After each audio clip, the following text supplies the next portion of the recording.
시청자 여러분 안녕하십니까? VOA 뉴스투데이 시작합니다. 유엔 총회가 북한의 핵실험을 규탄하고 북한의 핵무기 폐기를 촉구하는 등의 내용을 다룬 결의안 2건을 채택했습니다. 북한은 결의안 문구에 대한 삭제를 시도하며 저항했지만 중국과 러시아는 결의 2건 중 1건에 찬성표를 던지며 북한과 상반된 입장을 보였습니다. 첫 소식 함지하 기자가 보도합니다. 7일 열린 유엔 총회에서 북한의 비핵화 문제 등을 다룬 제1위원회 결의안 52호와 61호가 압도적인 표 차이로 통과됐습니다. The result of the vote is as follows.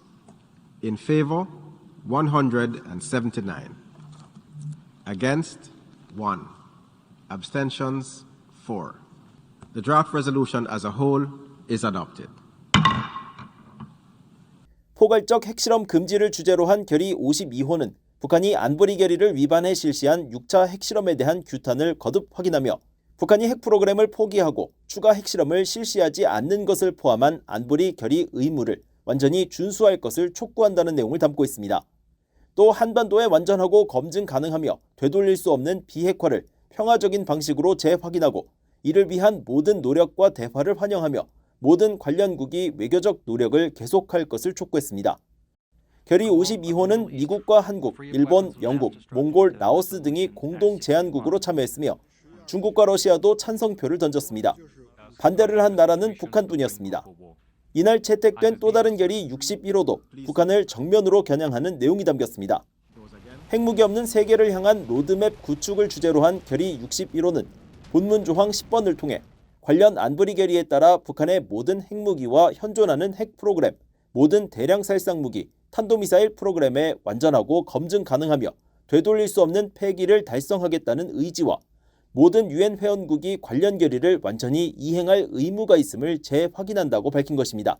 또 북한이 2022년 9월 9일 핵정책을 개정해 핵무기 사용 문턱을 낮춘 것을 심각하게 우려하고 핵확산 금지 조약 NPT와 국제 원자력 기구 IAEA의 안전조치 완전 준수에 조속히 복귀할 것을 촉구했습니다. 결의 61호는 147개 나라가 찬성했으며 기권 27개국, 반대 6개국으로 최종 채택됐습니다. 중국과 러시아, 시리아가 북한과 함께 반대표를 행사했지만 미국 등 대부분의 서방 국가들과 한국, 일본, 몽골, 필리핀 등 아시아 국가들이 대거 찬성표를 던져 결의안을 채택했습니다.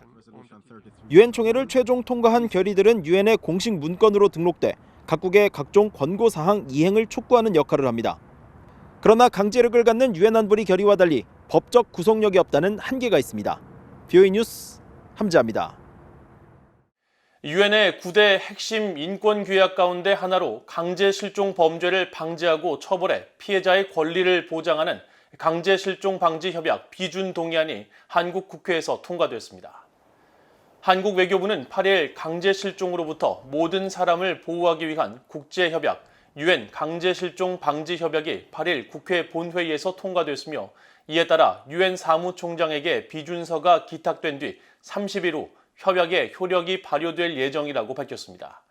한국 외교부는 이번 협약 가입이 국제사회의 일원으로서 인권 및 기본적 자유에 대한 보편적 존중을 증진하기 위한 강제 실종 근절 노력에 동참하려는 적극적인 의지를 밝히는 데 의미가 있다고 설명했습니다.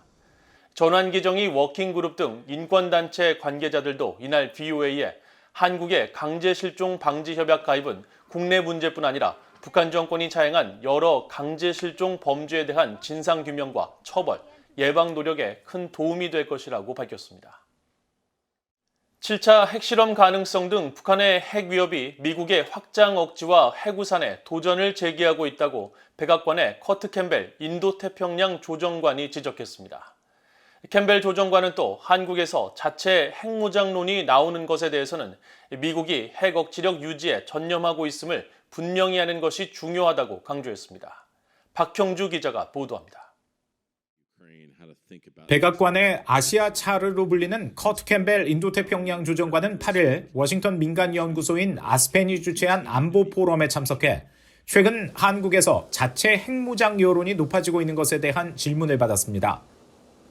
캠벨 조정관은 인도태평양에서 지난 수십 년간 미국의 확장 억지와 핵우산에 대한 안정성과 신뢰도가 유지됐지만 현재 이것이 도전받고 있다면서 북한의 7차 핵실험 가능성과 핵 위협을 거론했습니다. 그러면서 미국이 핵실험에 대한 강력한 대응을 경고했지만 북한의 핵 위협이 영내 안보 불안을 조성하고 있다는 점은 부인할 수 없다고 밝혔습니다. We've made very clear to North Korea, China, other countries that these moves would see responses from the United States, Japan, and South Korea. But it is undeniable that this public threat has had it has created some anxiety in Northeast Asia. 캠벨 조정관은 이어 북한의 핵 위협과 함께 러시아의 핵무기 사용 엄포, 중국의 핵 역량 증강을 거론하면서 이런 불안 요소들이 미국의 확장 억지를 계속 강조해야 할 이유라고 밝혔습니다. 자체 핵무장이 아니라 미국의 확장 억지 의지가 확고함을 한국, 일본 등에 분명히 하는 조치가 필요하다는 것입니다. We've got to make clear to Japan, to South Korea, to other countries that our nuclear deterrent remains robust and that we remain deeply committed again to nuclear deterrence in the Indo-Pacific. That's going to be a big challenge going forward, and I think it will be important. 이런 가운데 국무부의 성김 대북특별대표는 전날 유샤오밍 중국 한반도 사무 특별대표와 화상회담을 열고 북한의 최근 도발 고조 문제를 논의했습니다. 성김 대표는 회담에서 올해 북한이 대륙간 탄도미사일 8발을 포함해 전례 없는 수준의 탄도미사일 발사를 감행한 데 대해 우려와 규탄 입장을 표명하고 모든 유엔 회원국이 의무를 다하고 제재를 완전히 이행해야 할 필요성을 강조했다고 국무부는 밝혔습니다.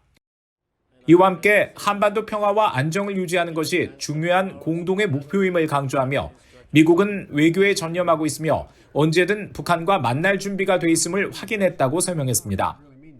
앞서 백악관 등 미국 정부는 중국에 대해 대북 압박 의지를 보이지 않고 있다면서 평양에 영향력이 있는 중국이 영내 안보 개선을 위해 그 영향력을 사용해야 한다고 촉구했습니다. VOA 뉴스 박형주입니다. 미국 국방부가 북한의 군사 위협에 대해 핵 사용 등을 통한 직접적인 대응 의지를 강조했습니다. 미국 국방부 고위 당국자는 7일 북한의 핵미사일 위협에 대응하기 위한 미한 우주군 부대의 협력과 관련한 VOA의 서면 질문에 북한의 ICBM 위협과 관련한 미사일 방어 태세 검토 보고서 MDR은 미국이 포괄적인 미사일 격퇴 접근법과 이를 보완하는 핵과 비핵 수단을 통해 직접적으로 대가를 부과하겠다는 점을 명시했다고 밝혔습니다. 그러면서 이를 통해 미국은 미국 본토에 대한 북한의 미사일 위협보다 계속 한 발 앞서 나갈 것이라는 점을 분명히 해왔다고 밝혔습니다. 미국 국방부는 앞서 지난 10월 27일 발표한 미국 국방전략 보고서와 핵태세 검토 보고서, 미사일 방어 검토 보고서에서 북한이 핵을 사용한다면 정권의 종말을 각오해야 할 것이라고 밝혔으며 미국은 지난달 20일 한국과 일본 등 태평양 일대를 담당하는 인도태평양 사령부에 우주군 부대를 창설했습니다. 미국 상원의원들은 북한 정권의 정부 통제에 대응하기 위한 이른바 원비어법이 의회의 2023 회기연도 국방수권법안에 포함된 것을 환영하며 연내 법안 제정에 대한 기대감을 나타냈습니다.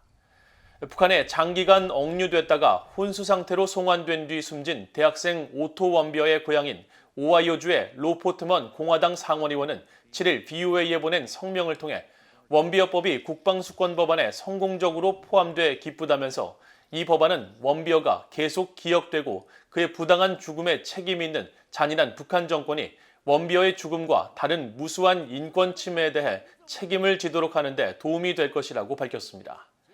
법안을 공동 발의한 민주당의 셰러드 브라운 상원 은행위원장도 이날 VOA에 보낸 성명에서 원비어법의 국방수권법안 포함은 북한이 자국민과 억류자들을 상대로 저지른 인권유린에 맞서 싸우고 북한의 감시와 검열, 억압에 대응하겠다는 우리의 의지를 재확인하는 중요한 단계라고 밝혔습니다.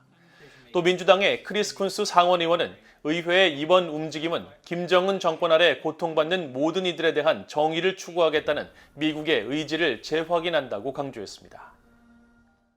일본이 북한의 7차 핵실험을 결코 용납할 수 없다면서 국제사회에 단호한 대응을 촉구했습니다.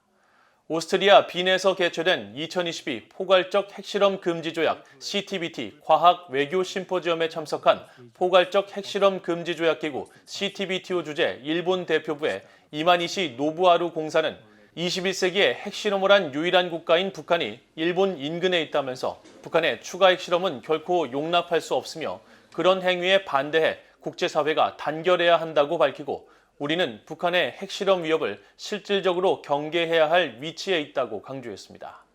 스웨덴의 애니카 마르코비치 대표 역시 금세기에 한 나라, 즉 북한만이 핵실험을 실시했다면서 핵실험에 대해서는 한 나라도 많다고 비판했습니다.